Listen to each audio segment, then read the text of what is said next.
Welcome to Sometimes Love Isn't Enough, the Parenting Through Challenges podcast.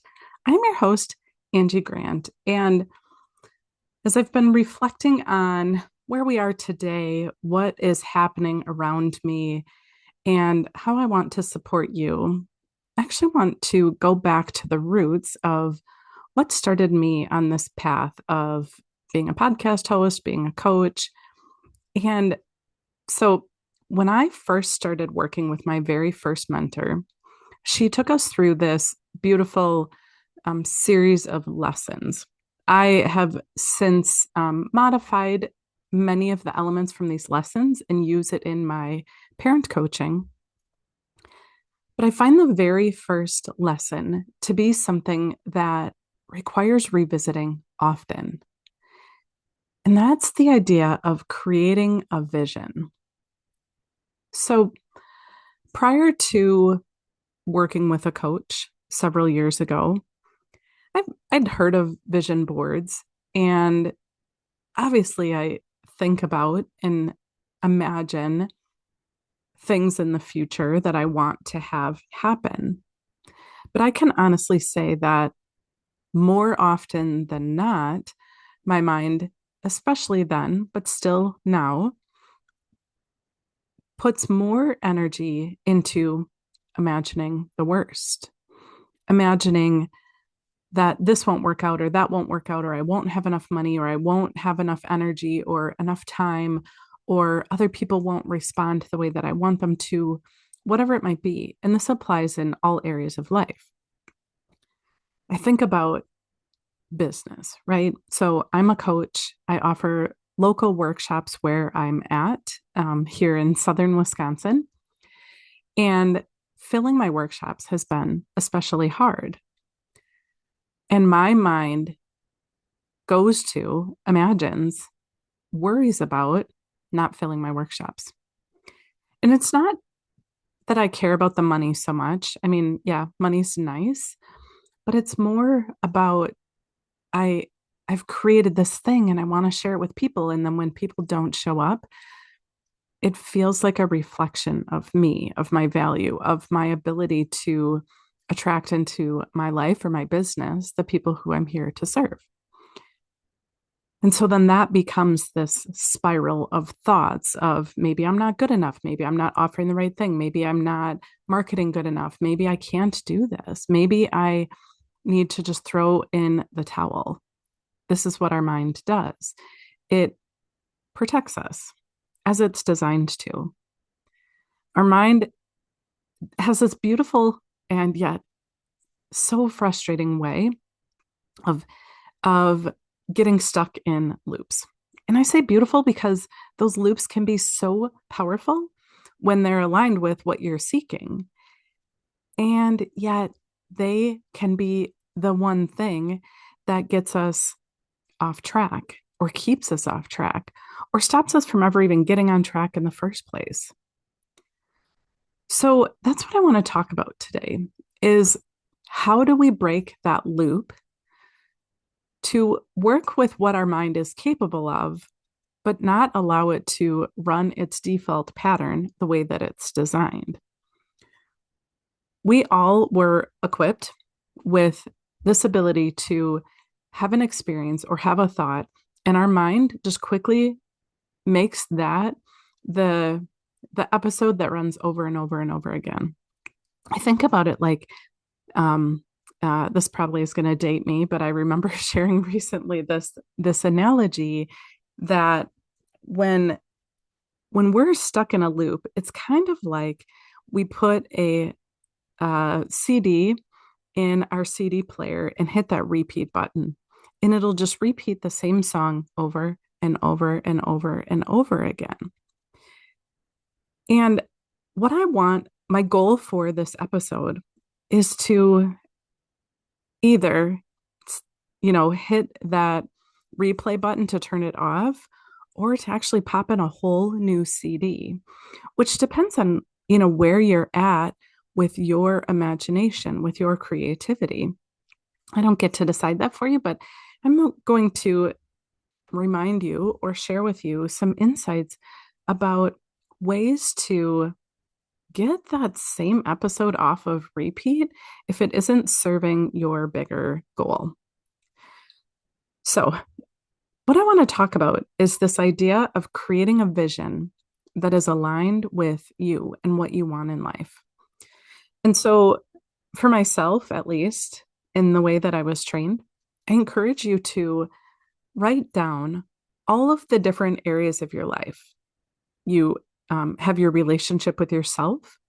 Maybe you have a partner or spouse in your life. You might have kids or grandkids, extended family, maybe your own parents. Write down these different relationships that are an important part of your life. Then there's career. Maybe you have a side business or you're building your side business into a career. Then there's your spirituality and how you connect with something bigger than you. Another area might be your physical fitness or wellness, your emotional well-being. Maybe it's about finances and how you're bringing in money. And of course, there can be so many other categories, but these are just a few that actually in my complimentary consult, my connection clarity call, as I call it, this is an exercise that I go through with potential clients, is I walk them through a variety of aspects of life to get a better sense of where you're at and where you want to be. So, in this vision that you're creating for yourself here today, if you so choose to take my challenge, I encourage you to first write out all of these different areas. And then I encourage you to pick the most pressing area. Maybe it's a relationship, maybe it's your career, maybe it's money. Pick the area that is causing you currently the most distress or the most disconnect. And my challenge for you is to, over the next several days, maybe even until the next episode airs, I really encourage you to write down, imagine, dream, really feel into what you want that area of your life to look like. But there's a catch.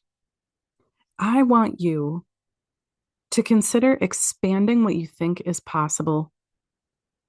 I want you to consider expanding what you see as being possible in your current life. So if, for example, in your current relationship, maybe your first inkling is that you want less fighting with your partner. Maybe you want to be able to come home and just do your own thing and not have a fight with them. That's nice. It feels good, right? To not walk into tension. And for sure, that would probably be a first step. But I really want you to take out of the equation your past experiences with that person and perhaps call in ideas or experiences that you've had in other relationships or that you've seen other people experience. I want you to use all of your senses and really imagine the best scenario for you, something that feels aligned with you, with what you need in a relationship. So even if your current partner has never perhaps, I don't know, brought you a gift spontaneously, but if that's something that matters to you, I really encourage you to put that on your vision. To envision feeling the way you want to feel in your relationship, smelling the things you want to smell in your relationship, seeing, touching, feeling, having a emotional connection with the things that matter most to you.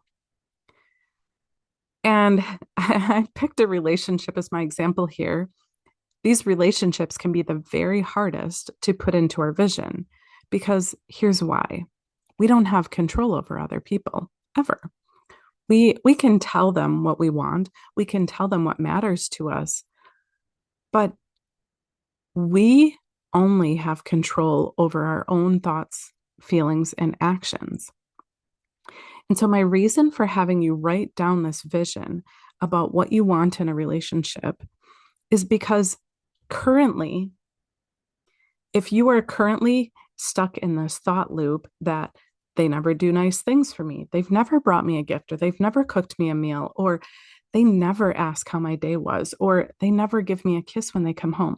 If this is the current thought loop that you have on repeat, then research shows us that our thoughts create our feelings, right? And so if we have on this thought loop, they never do this, they never do that, then our feelings are inevitably going to be that of disconnect, perhaps snarkiness, perhaps, well, that's an action, perhaps feeling unlovable or feeling unworthy, or perhaps just feeling jaded or fed up or feeling like you're ready to throw in the towel. But those feelings aren't based on their behavior, although it seems like it, right? It's easy to tell that story that the feelings that we have on repeat are based on them. But that actually isn't true. The feelings that we have are always based on our thoughts about them. Thoughts first, not them. So when we, and then let me just finish out that string. So when we're thinking, they never do this, they never do that, they never, fill in the blank. And then we then create these feelings in our body of feeling disappointed and rejected and all of the things I said before, then our actions also are in alignment with that. It is not natural, not normal for us to have a negative thought and keep that negative thought and flip that to a positive feeling or flip that to a positive action. It requires us to change the whole sequence for ourselves. Our happiness never requires the other person to change. It requires us to change. And so when we're thinking about this vision of what we want our life to be, it first starts with that thought. What do we believe could be possible for us in our relationship? And I say this, and I am well aware that our minds will quickly go to, yeah, but he's never going to do that, or she would never do that for me. They just aren't built that way. They've never done it. They're never going to, right?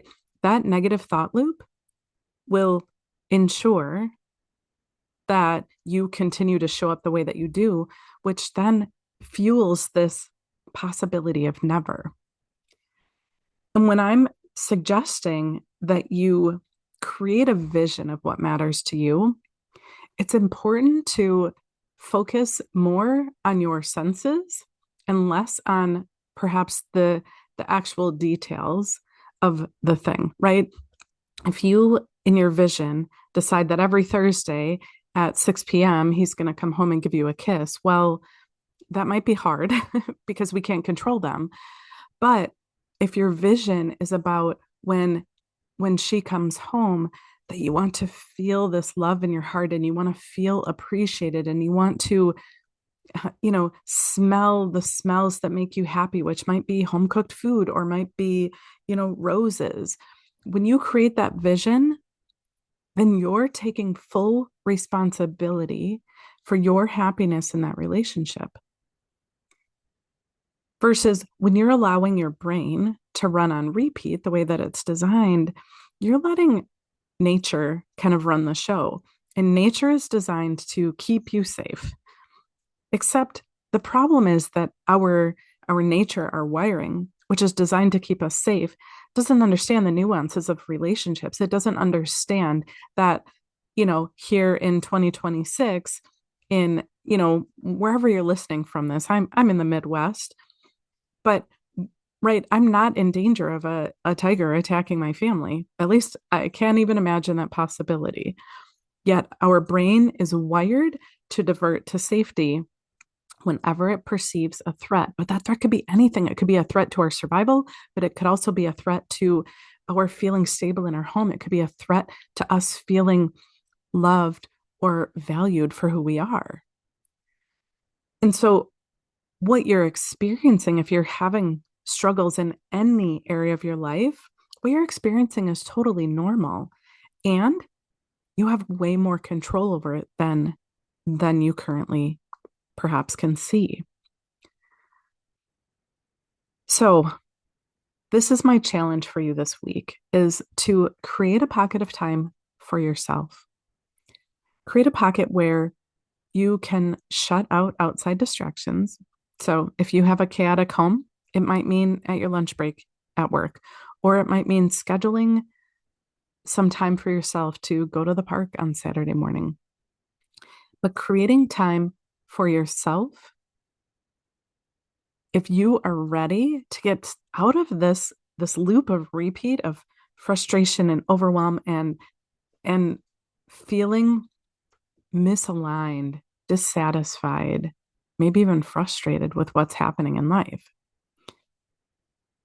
And while you take that time to pick that area that matters to you most, but maybe pick a couple of areas and allow yourself to dream, put yourself in other people's shoes. Imagine what you want to feel like in that area of your life. Imagine the things happening that you're visioning and allow yourself to feel what it feels like in your body when that happens. I think about imagining how it feels for me to have a full workshop and how just full of love and accomplishment and pride and giving, how that feels to me. It feels amazing. So we first have to decide what it is that matters to us. We have to decide that we're willing to consider that more is possible than we have been allowing in our mind before. Because we all tell those stories that, yeah, but that's for somebody else. Yeah, but that's for people in a happy relationship. Yeah, but that's for people who have figured out business. Yeah, but that's for people who, have a college degree. That isn't ever true. Those that are happy in life, that have what they want in life, made a decision that they were going to cut off other possibilities. Those that are getting what they want in life have decided that they're not willing to settle for their brain being stuck on repeat for those things that matter most and have instead put a vision of what they want on repeat. We all have that possibility. You have that possibility. But it does require you to decide that you deserve it.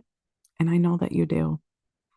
It does require you to decide that you're willing to do this relatively simple activity. It will seem like it's pointless, perhaps, but it is when you're stuck in any area of your life, this really is a necessary step to break that loop.